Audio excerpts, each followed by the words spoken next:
বাংলাদেশের নৃত্য সংস্কৃতি।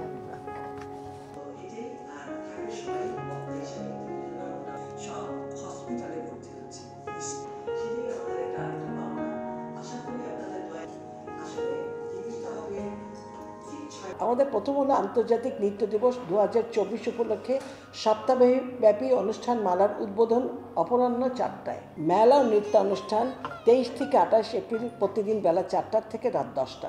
ওই একদিকে মেলা হবে প্লাজাতে, এটা শিল্পকলার প্লাজাতে, ওখানে মেলা হবে এবং অন্যদিকে নাচ হবে, বাচ্চাদের বড়দের নাচ হবে, এটা 10টা পর্যন্ত।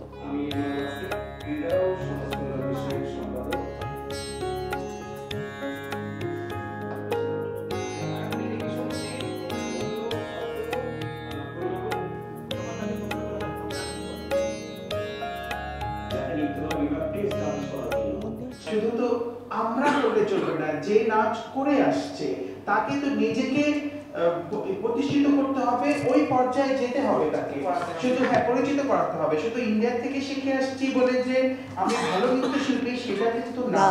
আমাদের বাংলাদেশে এরকম অনেক হাজার হাজার ভালো ভালো নৃত্যশিল্পী আছে যারা প্রথম থেকে নাচকে পেশা হিসেবে নিতে পারেনি।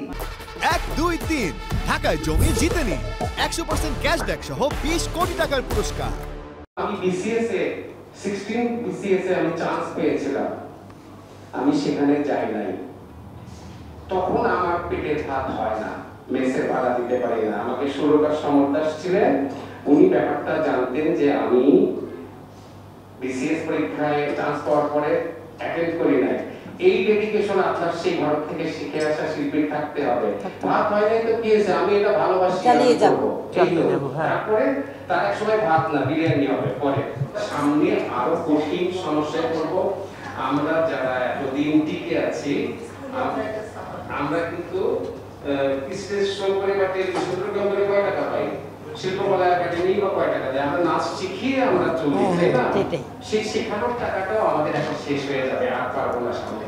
আমরা দেশে আছি 14 বছর নাচ শিখেও সেই রকম না, কোথাও জব করতে পারছি না, কিন্তু তাদের দেশে কোনো অবদান নেই। তারা 5 বছর শিখে এসে ভালো জায়গায় চাকরি করছে। তাহলে কেন নৃত্যশিল্পীরা বলেন যে কি হয়ে আছে, অনেক ভালো জায়গা আছে। আগামী দেখবেন প্রত্যেকটা স্কুল কলেজ অনেকে বলেছে যে নিয়োগ কি হয়ে যাবে, অবশ্যই নিয়োগ হয়ে যাচ্ছে। 1, 2, 3 ঢাকায় জমি জিতে নিন 100% ক্যাশব্যাক সহ 20 কোটি টাকার পুরস্কার।